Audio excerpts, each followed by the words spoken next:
Estamos aquí en los noticieros del canal de Noticias de Nicaragua y estamos transmitiendo en vivo y directo. Bueno, y esta semana es Las Purísimas, el 28 de noviembre oficialmente iniciaron, es una tradición única en el mundo. Vamos a estar hablando de del dogma de la Virgen de la Concepción y para eso tenemos al Padre Juan R. Carballo. Muchas gracias, Padre, por estar aquí con nosotros siempre, ¿verdad? Dando este mensaje a nuestro público televidente.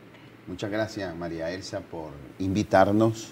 Gracias también al canal CDNN, que nos permite, pues, a través de esta imagen, de esta transmisión, poder llevar esta reflexión, este comentario que pretende enriquecer, como tú decías, una hermosísima tradición. El cardenal Brenes calificaba de que la devoción a la Virgen la llevamos en el ADN del nicaragüense, ¿verdad? Y si bien es cierto, hay que reconocer que muchos hermanos cristianos no son católicos, pero creo que cuando uno ve en profundidad lo que significa ser seguidor de Jesucristo, tenemos que coincidir que María es la primera discípula misionera de Jesús, porque el mismo Jesús lo dice cuando una persona le echa un piropo a Jesús y le dice: dichosos los pechos que te amamantaron y el vientre que te llevó, es decir, un piropo para la Virgen, la mamá de Jesús. Jesús responde: más bien dichosos los que escuchan la palabra de Dios y la ponen en práctica, como para decirnos la grandeza de María, que ya es grande ser la madre del Hijo de Dios, es sobre todo que cree, es creyente y que escuchando la palabra de Dios le dio vida, ¿verdad? Entonces tengamos presente esto como telón de fondo de estas festividades marianas de la Purísima, que la Virgen es la primer modelo del seguimiento de Jesús. Entonces, en relación a esa,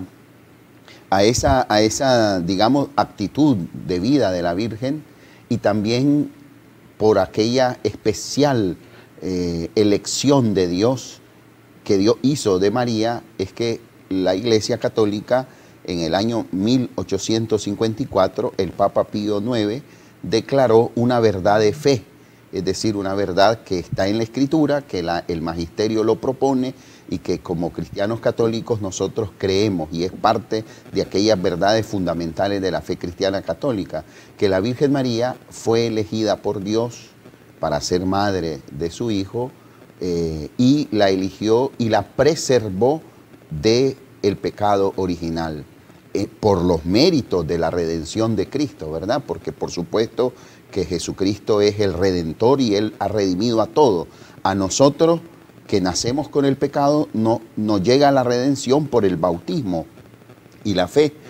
A la Virgen María le llegó previo, ¿verdad? En el primer instante de su ser natural, dice la novena a la Purísima, Dios la creó limpia, pura, sin pecado original.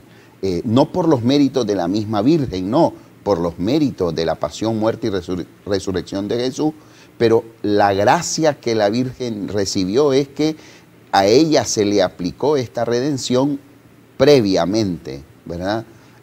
Por eso ella no tuvo pecado, y porque iba a ser la madre del Hijo de Dios. Entonces, este es digamos, el corazón del dogma que el Papa Pío IX lo proclamó el 8 de diciembre de 1854. Pero por supuesto que el amor y la devoción a la Virgen digamos, es desde los primeros momentos del cristianismo, ¿no? El hecho que Jesús haya dicho al discípulo Juan: ahí a tu madre, y dice el Evangelio que el discípulo se lo llevó a su casa, esa es una expresión de que la Virgen ocupó un lugar especial entre los discípulos de Jesús. En Pentecostés, por ejemplo, ella perseveró en oración con ellos e invocó el Espíritu Santo con ellos, y en ese sentido se revela como madre de los discípulos de su Hijo. Entonces, desde muy temprano la Virgen María ocupó un lugar especial, y por eso, referente a ella, la Iglesia en algunos momentos de la historia ha declarado algunos dogmas. Uno de ellos es el de la Inmaculada Concepción, de que ella, en el vientre de su mamá Santana, desde el primer momento de su existencia, Dios la preservó del pecado original. Nuestra evangelización en Nicaragua llegó a través de los franciscanos de una manera especial. Por eso es que como los franciscanos han sido siempre muy devotos de la Virgen y han promovido la devoción a la Virgen, por eso es que muy temprano también nosotros tenemos esta devoción mariana, particularmente a la Inmaculada Concepción. Y por eso, fíjense bien, 1854 la declaración del dogma, 1857 el grito de quien causa tanta alegría en la iglesia de San Felipe en León.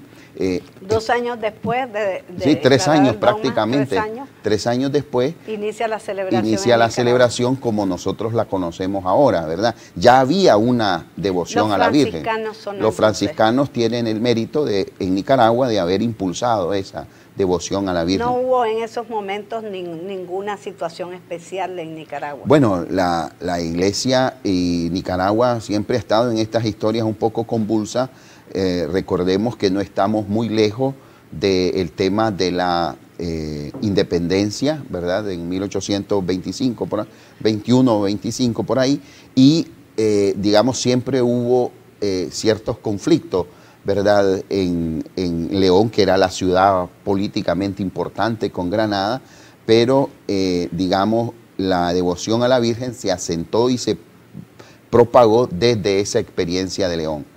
Otra cosa en Nicaragua, además de esa celebración de la gritería, pues como la conocemos y que nace en el occidente del país y se ha difundido en todo Nicaragua, con ciertos matices en algunos departamentos o regiones, también otra cosa importante que está en relación con esta celebración es la imagen que está en el Santuario Nacional de El Viejo, de la Inmaculada Concepción, que tiene su historia particular. La tradición indica que es una imagen que perteneció a un hermano de Santa Teresa de Jesús, que no podía embarcarse para continuar su viaje en el puerto de Realejo y que finalmente deja la imagen ahí en ese lugar. Y esa imagen, viene la lavada de la plata. Correcto. Y esa imagen que está ahí en el Santuario Nacional es algunos la señalan como una de las primeras imágenes de la Inmaculada Concepción y va a llegar a ser esa imagen, la imagen patronal nacional, ¿verdad? Entonces también, digamos, estos días se celebra. Nosotros como arquidiócesis... El 6 en el Viejo, la lavada de la plata y la novena. Así la lavada de la plata? La lavada de la plata es un poco el cuidado de todos los candelabros y todas las cosas, exvotos o ofrendas que dan los fieles al santuario, ¿no? Entonces es un poco, además de mantenerlo, de limpiarlo, pero también tiene un símbolo espiritual, que es de purificación. Pues cuando uno limpia una pieza de valor especial, pues le quiere dar mantenimiento para que se luzca siempre buena, pero digamos hay que aplicarle esa limpieza. Entonces eso mismo también tiene esa connotación, la limpieza de la plata, como un valor espiritual de preparación a los grandes días. Paga promesa. Y paga promesa. Te decía que el 5, mañana jueves 5 de diciembre, el Santuario Nacional, a través del rector y párroco, Monseñor Jaime Ramos, invitó a 2 diócesis del país que asistamos con una delegación y rindamos un homenaje a la Virgen. Las 2 diócesis que estaremos presentes ahí es Bluefield y la Arquidiócesis de Managua. Y ellos pretenden cada año invitar 2 diócesis para que también se simbolice que esa festividad en torno a la Inmaculada Concepción de María en el Santuario Nacional, no solamente de León, de Occidente, sino de todo Nicaragua. Y hacen una vigilia. Y vamos a participar en esa vigilia. Nosotros vamos con el coro arquidiocesano, con un grupo de ballet folclórico para mostrar la expresión cultural de los 3 departamentos que conforman la arquidiócesis, Masaya, Carazo y Managua, y como un homenaje a la Santísima Virgen María. En todas las parroquias del país se va a cantar... Se está cantando ya la novena desde el 28, como tú indicabas, y el 7 de diciembre, ¿verdad? Como es tradicional, a las 6 el grito. En algunos lugares por las circunstancias particulares. Cada párroco con el consejo pastoral va a determinar en la catedral. A las 6 de la tarde. Sí, yo quiero también aquí, yo creo que hay que reconocer que las personas, las instituciones, las empresas, las familias, los colegios, ¿verdad? También ahí se va haciendo la Purísima, ¿verdad? Se celebra un día, se celebra la novena. Entonces hay que reconocer que la Purísima va más allá de las estructuras pastorales oficiales, llamémosle así, en la parroquia. Porque, digamos, por ejemplo, aquí en este centro de trabajo, estaba fijándome que tienen ahí un adorno, seguramente que van a rezar la Purísima, me parece, ¿no? Sí, entonces, sí, así lo mismo ocurre en todos los centros de trabajo. Sí. Entonces hay que reconocer que la devoción a la Virgen María es también una oportunidad para evangelizar y para incentivar, como decían los obispos en su mensaje, la alegría y la esperanza cristiana. La alegría que no es solo hacer alboroto y bulla, sino saber que Dios está con nosotros. Y dice San Pablo en la carta a los Romanos, si Dios está con nosotros, ¿quién contra nosotros? Por eso la esperanza es una de las virtudes que la Virgen María puede incentivar al rezarla, al celebrarla, al compartir con los hermanos, que es otro dato, María Elsa, que como la devoción mariana ha logrado permear, como decía el cardenal, el ADN del nicaragüense, y la devoción a la Virgen se ha traducido en gofios, en cosas que compartimos de los alimentos de los nicaragüenses, en adornos, en canciones, en expresiones. La devoción con la cultura con la cultura han hecho una síntesis maravillosa. Y eso, padre, es en el mundo donde hay un nicaragüense. Así es, sí, correcto. La Purísima. Ese grito de quien causa tanta alegría, viva la Virgen, y últimamente ya en las últimas décadas el María de Nicaragua, Nicaragua de María,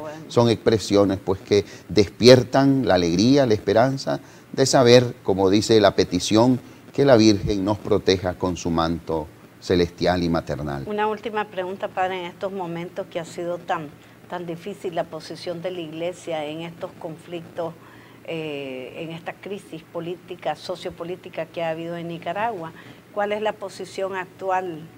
Sí, bueno, mira, como todos sabemos, nuestra amada patria vive momentos complejos, difíciles, pero no perdemos la esperanza de que podamos encontrar el camino hacia la salida más adecuada, porque yo creo que todos sabemos cuál es la salida, ¿verdad? Cuál es el camino de la solución de los problemas.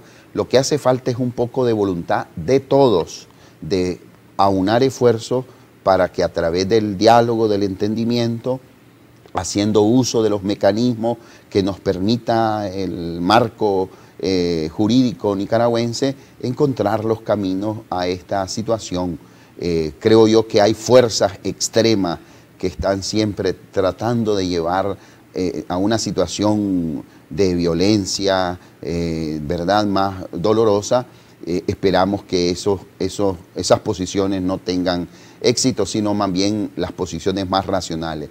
¿Cuál es la posición de la Iglesia? Yo te invitaría a los televidentes a releer con detenimiento, con calma, las expresiones de los obispos a través de sus cartas pastorales, de su mensaje.